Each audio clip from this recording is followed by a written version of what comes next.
Welcome back to Norrath. So last time I teased you with some teleport pads, and we're going to go down in those today. However, today I also want to show you a few other things I've been doing in the city. And the first thing I want to go up here and take a look at is I have done some work on the Royal Palace area up here. And as you can already see, I've added an interesting dome structure up here. And you will probably recognize the colonnade from the mana pool.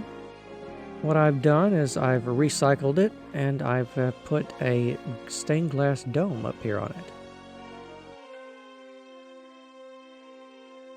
Just a few stray blocks of glass there. And if we go up here, it's got a little oculus in the top of it. And the dome itself is comprised of stained glass with a little ribbing on it to give it some character. This is still a work in progress though. I'm thinking up here I want to enclose this area also with probably some more stained glass so we can get a nice effect going on up here. And this could even be a candidate for our High Elven throne room if we wanted to have one of those. Of course, we might want to put that down here as well, because one of the things I've gone and done is developed and extended the Royal Palace area a bit more up here. We have another tower over there on the mountains, and this, of course, marks the northernmost extent of felwithe. It's just the ocean and the northern coast of the continent up there. And I think down here we're going to want to have a nice pathway and some more formal gardens to take in the nice scenery around here. However, this is pretty much a prototype. I think we need to do a little bit more up around this area to give it some additional character. I might put a another building or a tower here inside this wall now that I'm looking at it. However, speaking of changes around here, there is also another enchanted tree you take a look at. This is the second enchanted tree I've shown you in felwithe. There are actually three. You probably caught a glimpse of the other one in the harbor, but we're not going to be looking at that one just yet. And this tree is made up of all the types of wood and all the types of leaf block also. It's sort of a prismatic enchanted tree, you could say. Except it's not crystalline like the others we've had. But it's clearly enchanted because it has these things hanging down from it, which are just made of stained glass, two colors, and an end rod on the bottom of it. And I think like the purple ones, we need some smaller versions of these to have around the Royal Palace itself. So I think down here we probably want to have, what, a little lake? That might look pretty neat with the reflections we're going to get off of the end rods. I think we definitely need to have that here somewhere though. And if you have ideas for anything you would like to see incorporated in the Royal Palace of felwithe, let me know, because I could use a few ideas with what to fill in around here. I mean, I can put various rooms and gardens everywhere, but there could be some things that I'm not thinking of that are obvious that we should have. But I'm rather pleased with how this tree came out, because my first version of this tree was actually, I was trying to make a golden malorn tree, sort of, from Lothlorien. Except it didn't really work with the yellow stained glass and the gold ore and everything. It didn't quite look good enough. So I went with a more organic type palette for this one, and it came out really good. And something else I've been thinking about, I said last time that this would be a good sort of airport and air terminal for flying mounts, but I'm also thinking about adding a Zeppelin type airship around this area, because we do have hot air balloons floating over free ports, so I think it would be pretty good if we could have a sort of a high elf zeppelin, and I could take one of these ships and put a balloon on it and have it float around. It might look pretty cool. I haven't even begun to build that though, so we're going to have to wait a little bit to see that. However, down here, I will give you an update on what I've been doing in the docks area. First off, we can see that we have the third enchanted tree around here. And this one is made of a diamond ore and various colors and shades of blue stained glass and emeralds. And it matches pretty well with all the water and everything we've got going on around here. Because I was kind of struggling about what to put on this little island out here, I was originally thinking a building, but after I test fitted this tree, it just looked like it belonged here. Because it's a nice and attractive centerpiece, I think.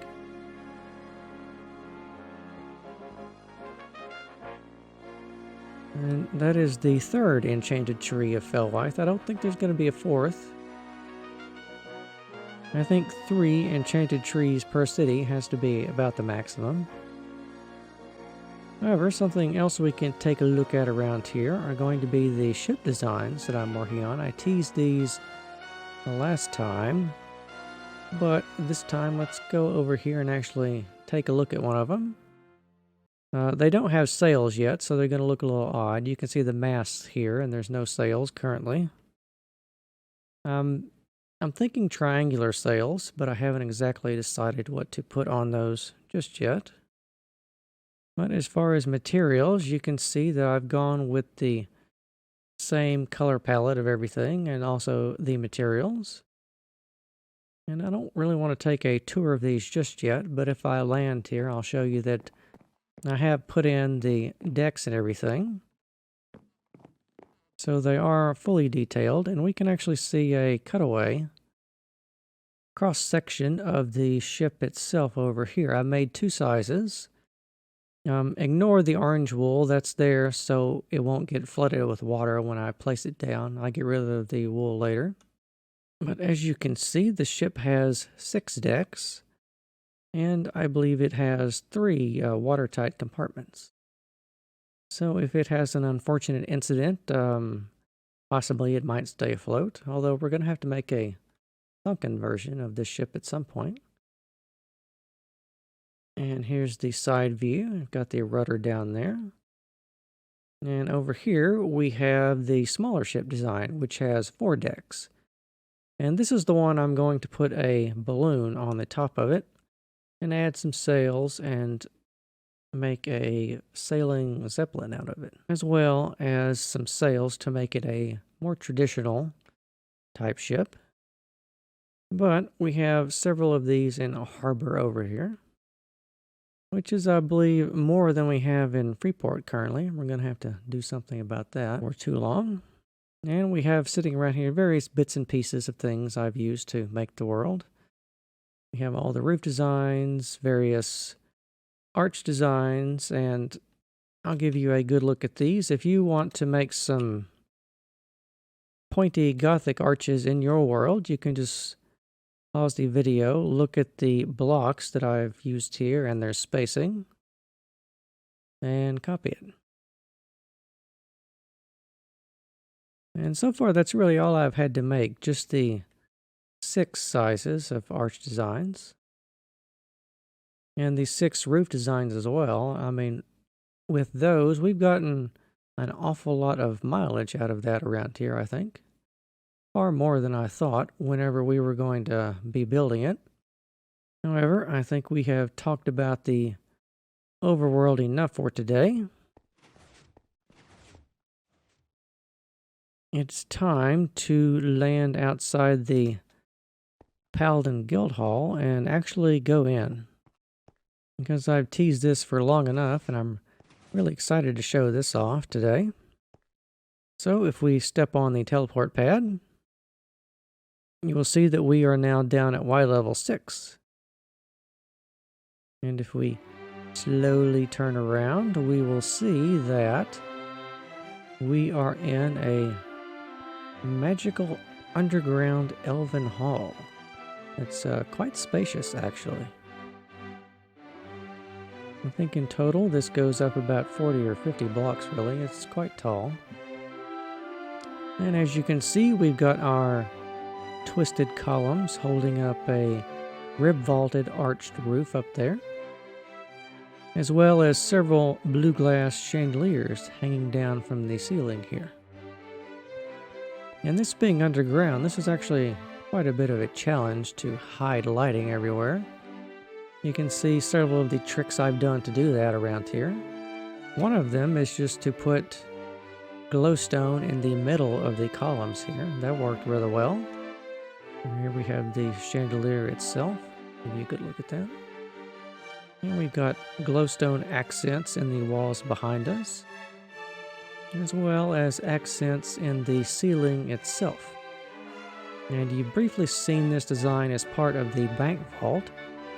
However, around here in this hall, we have a larger version. And yet another thing I've done to hide lighting in here is to put it in the floor.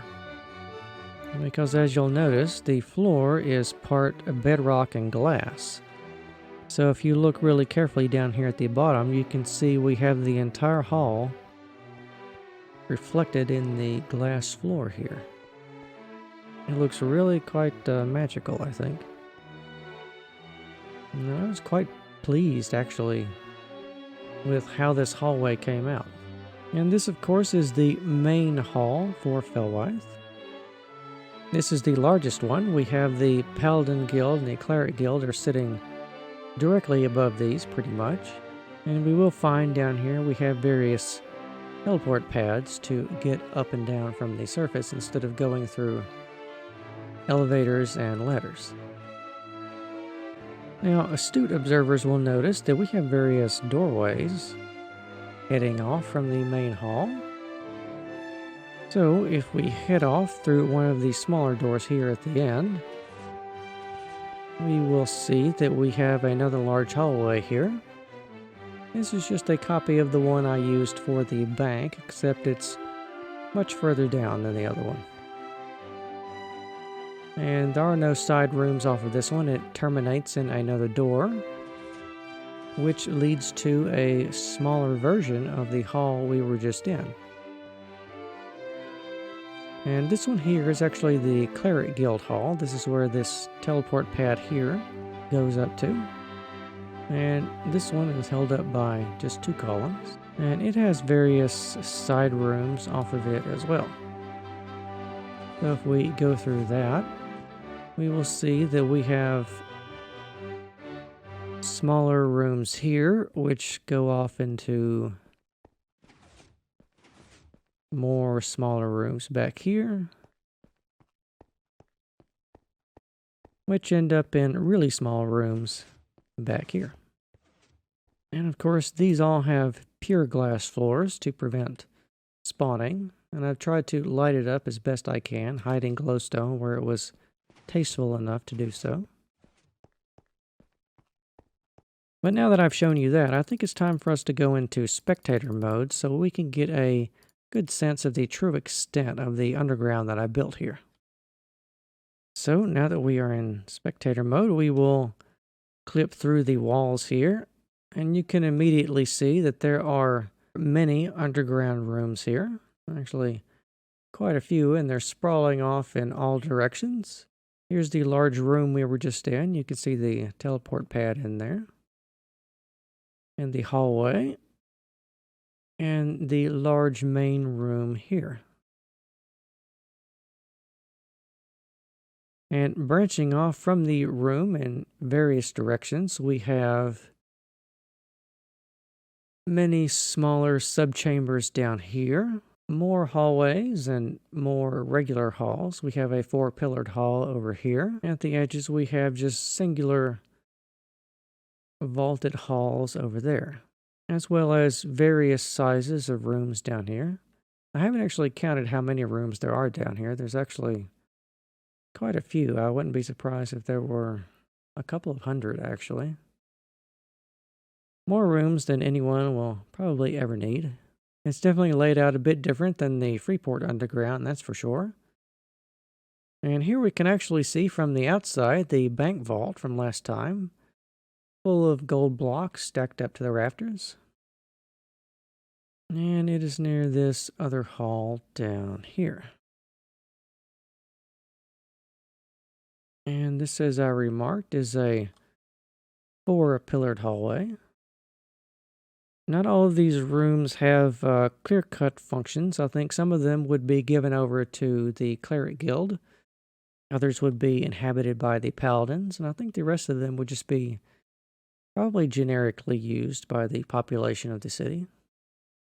As both storerooms and nice places to live, actually, because it's rather nice and bright down here. It's not dank and dangerous as the underground of Freeport is. But that's going to be all the time we have for today. Please let me know what you think about the felwithe Underground. I worked pretty hard on getting all this down here and designed and everything. I think next time we're going to go to South Felwithe so I can show you the work I've been doing on the mage schools in that area. So thank you very much for watching, and I will see you next time.